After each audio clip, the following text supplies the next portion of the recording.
أعوذ بالله من الشيطان الرجيم بسم الله الرحمن الرحیم۔ الف یا حمزہ کے بارے میں جانتے ہیں۔ الف زائدہ جمع کے صیغے کے ساتھ واو کے بعد آتا ہے۔ واو مدہ اور واو لین جہاں پہ بھی جمع کی بات ہوتی ہے، قولو، کونو، تو اس واو کے بعد جو ایک الف ہوتا ہے زائد ہوتا ہے، روٹ ورڈ کا حصہ نہیں ہوتا، یہ الف زائدہ کہلاتا ہے۔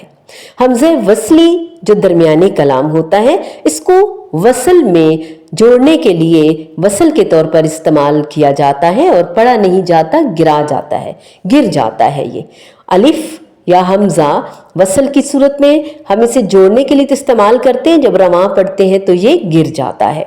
اس کے برعکس حمزہ قطعی ہوتا ہے، جو درمیانے کلام آئے یا پھر شروع میں آئے وہ پڑھا جائے گا، اور یہ نفس کلمہ کا ہوتا ہے۔